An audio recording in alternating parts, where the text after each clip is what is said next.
Assalamualaikum warahmatullahi wabarakatuh. Waalaikumsalam warahmatullahi wabarakatuh. Selamat siang semuanya. Siang. Yang saya hormati Ibu Nur Rahma Rizka SHK MA dan teman-teman yang berhadir pada presentasi pada siang hari ini. Perkenalkan, kami dari kelompok 2 yang beranggotakan saya sendiri Mas Rufio, kemudian saya Amsia. pada kesempatan kali ini kita akan membahas bagaimana cara menentukan harga jual secara efektif serta rumus yang dapat digunakan agar keputusan penetapan harga menjadi lebih akurat dan menentukan.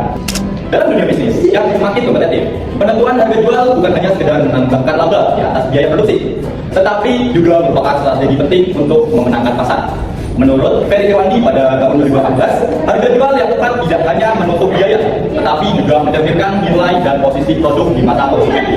Oleh karena itu, memahami metode penentuan harga jual dan rumus perhitungannya menjadi hal yang krusial agar perusahaan dapat bertahan dan berkembang secara berkelanjutan.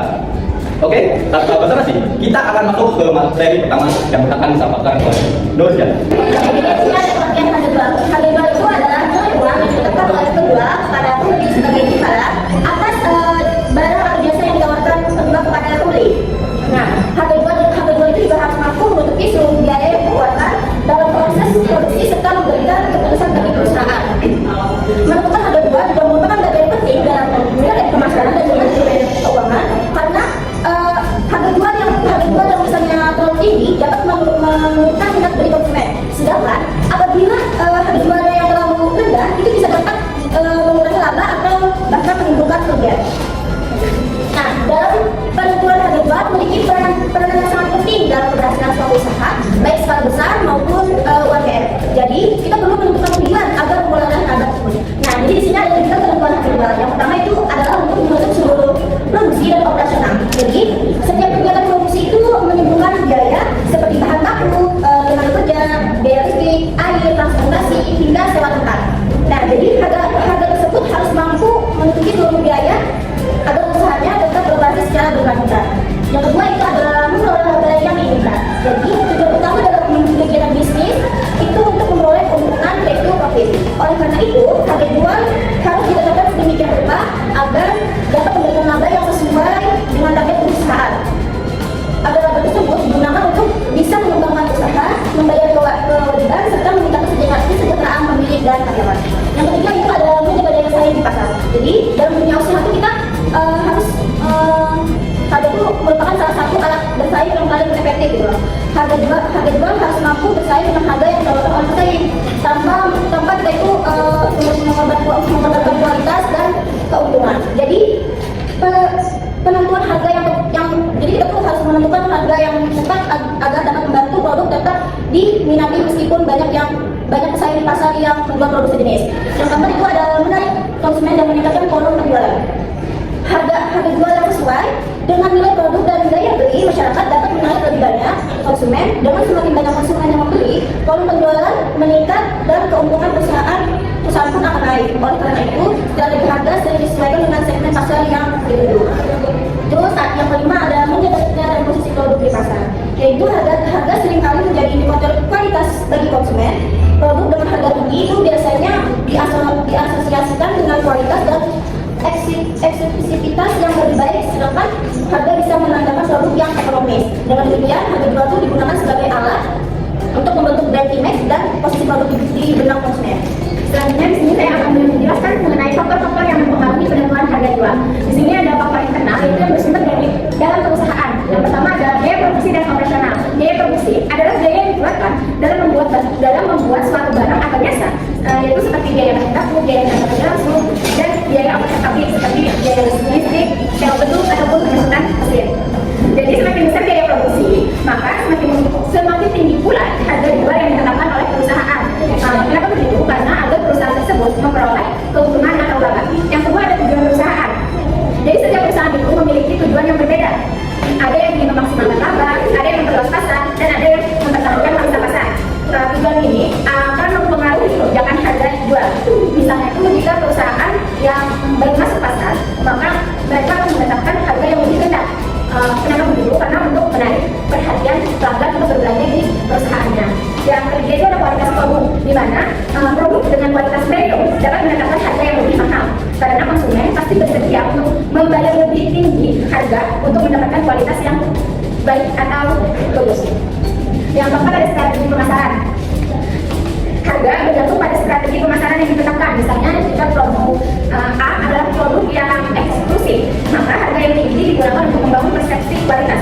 Sebaliknya, strategi penetrasi pasar. Harga jual itu bergantung pada strategi pemasaran yang ditetapkan oleh perusahaan. Misalnya jika produk A adalah produk eksklusif, maka harga yang tinggi digunakan untuk membangun persepsi kualitas. Sebaliknya, strategi penetrasi pasar akan menggunakan harga yang lebih rendah untuk menjadi terus yang kelima ada kapasitas produksi dan skala ekonomi. Jadi semakin besar volume produksi suatu perusahaan, maka semakin kecil biaya produk yang akan dikeluarkan oleh perusahaan tersebut. Jadi perusahaan dengan skala besar biasanya akan menawarkan harga yang lebih kompetitif dibandingkan perusahaan kecil yang memproduksi volume secara terbatas. Sebenarnya ada faktor eksternal yang sumber dari luar perusahaan. Yang pertama itu ada kondisi pasar dan daya beli konsumen. Jadi pasar dengan daya beli yang tinggi memungkinkan harga jual yang lebih tinggi, sedangkan pasar dengan daya beli rendah akan mengharuskan perusahaan untuk menetapkan harga jual yang lebih murah. Oleh karena itu, sebelum menetapkan harga, perusahaan harus melakukan analisis terlebih dahulu terhadap karakteristik dan kemampuan finansial konsumen.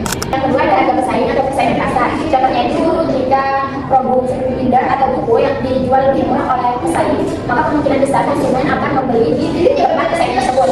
Oleh karena itu, perusahaan perlu menyesuaikan harga agar tetap kompetitif tanpa harus mengorbankan margin keuntungan perusahaan. Yang ketiga ada permintaan dan penawaran. Jadi jika permintaan tinggi sementara stok barang itu terbatas, maka harga jual akan cenderung naik. Dan sebaliknya jika pasokan, yang ketiga itu ada permintaan dan penawaran. Jadi jika permintaan tinggi sementara stok produk itu terbatas, maka harga jual akan cenderung naik. Sebaliknya jika stok produk itu melimpah dan permintaan menurun, maka harga jual biasanya akan ikut turun. Hal ini biasanya sering terjadi pada bisnis yang terjadi musiman atau yang tren saat ini. Selanjutnya itu ada kebijakan pemerintah. Jadi pemerintah dapat mempengaruhi harga jual melalui peraturan seperti pajak, subsidi, tarif, impor atau ekspor, dan penetapan harga maksimum dan minimum.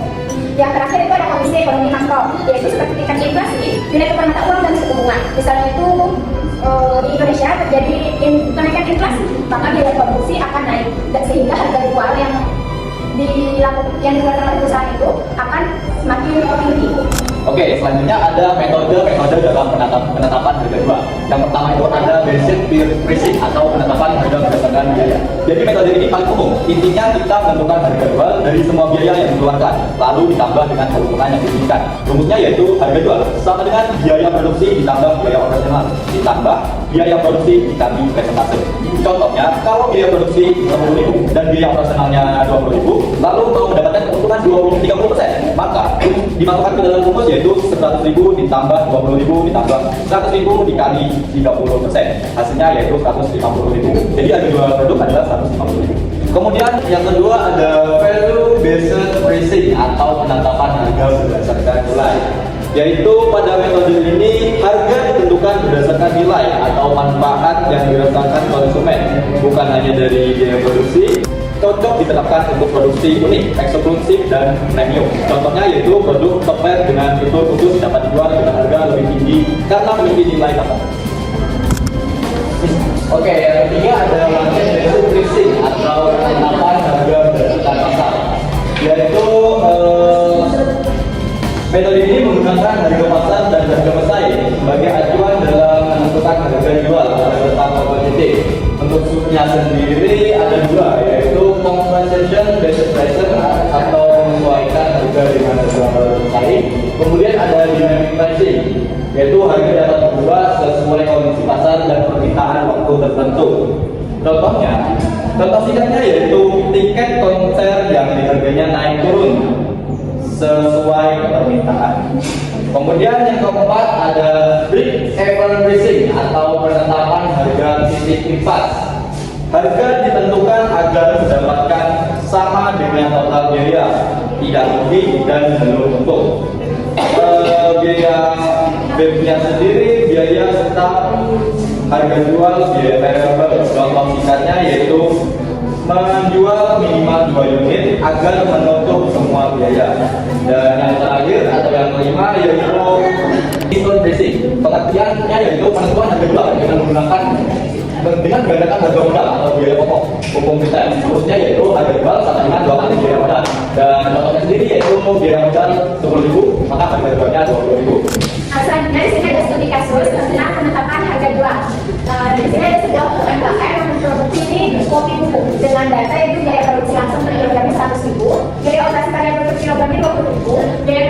bulan yaitu 10 juta, target produksi per bulannya itu 1000 kilogram. Modal pokok per kilogram itu ada 100.000, harga rata-rata kopi gula sendiri 160.000 per kilogram. Target laba bersih dan penjualan itu 25% dari biaya total. Habis itu produk kopi ini memiliki nilai unik yang dianggap lebih bernilai oleh pelanggan sehingga bisa dihargai lebih tinggi. Dan situasi pasar fluktuatif dengan harga jenis pada musim tertentu.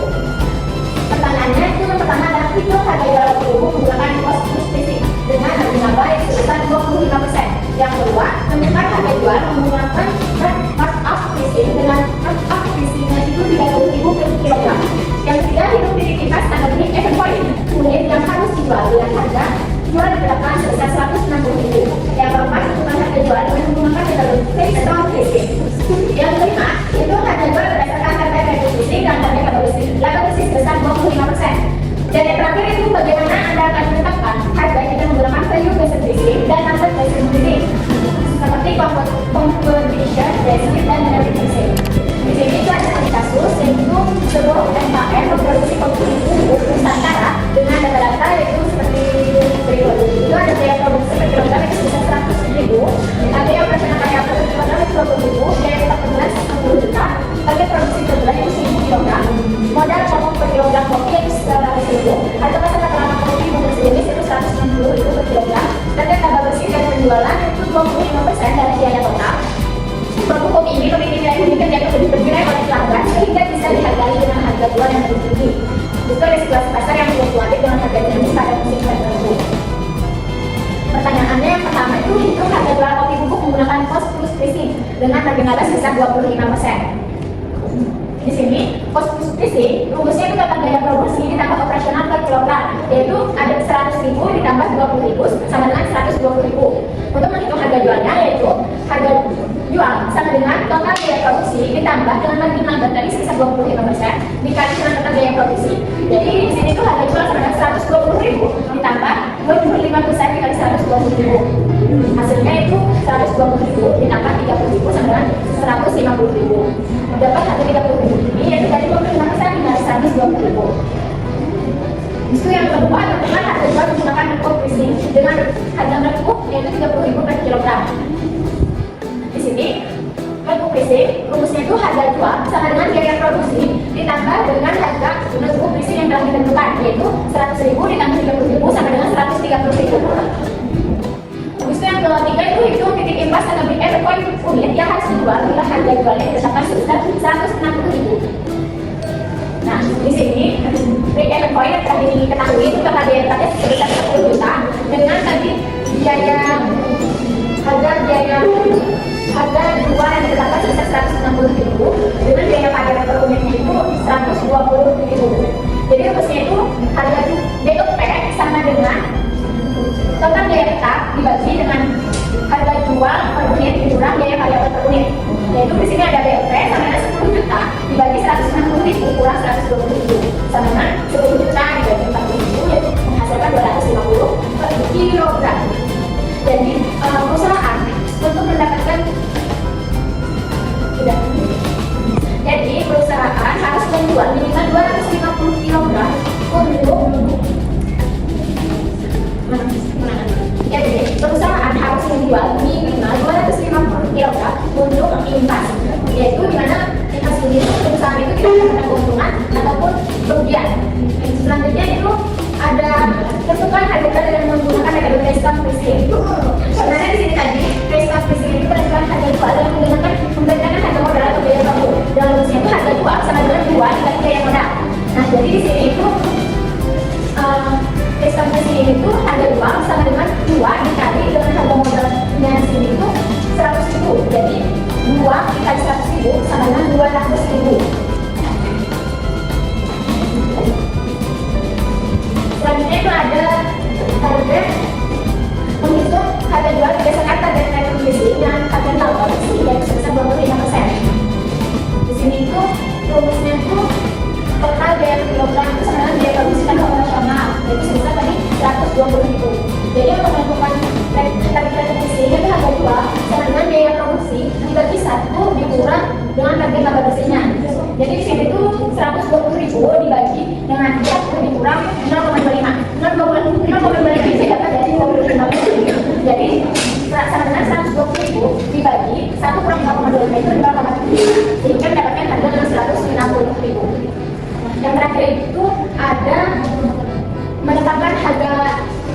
kita menggunakan dengan basic pricing dan target basic pricing.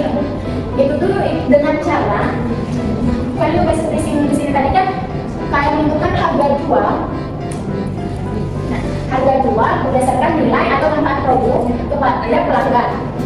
Sedangkan soal diskualitas tadi itu produk kopi ini memiliki nilai unik yang dianggap lebih bernilai oleh pelanggan sehingga bisa dinilai atau dihargai lebih tinggi. Jadi tidak kita asumsikan untuk basic pricing ini yaitu kita dapat menemukan harga jual yang lebih tinggi dari harga sebelumnya itu sebesar 150.000. Misalnya kita mau menjual dengan harga 180.000 itu sudah bisa untuk value basic pricing karena kopi itu memiliki nilai yang unik dan berkualitas. Habis itu yang terakhir itu market basic, itu ada competition basic pricing, yaitu menyesuaikan harga dengan harga pasar. Sedangkan di soal tadi sudah tertera bahwa harga pasar rata-rata kopi bungkus sejenis itu sebesar 160.000. Jadi untuk competition basic pricing ini tinggal nanti dari harga rata-rata pasar tersebut yang sebesar 160.000. Yang terakhir itu ada dynamic pricing, yaitu saat musim ramai harga bisa dinaikkan menjadi misalnya 190.000 ataupun 200.000, dan saat sepi bisa juga dinaikkan dari 140.000 ataupun tetap 150.000. Oke, jadi kesimpulannya yaitu penentuan harga jual yang tepat sangat penting agar usaha dapat menutup seluruh biaya produksi, memperoleh barang yang diinginkan serta tetap bersaing di pasar. Dengan mempertimbangkan faktor internal seperti biaya dan target lama, serta faktor eksternal seperti kondisi pasar dan daya beli konsumen, pelaku usaha dapat menetapkan harga yang adil dan berkesan. Demikian materi yang dapat disampaikan oleh kelompok kami. Salah masalah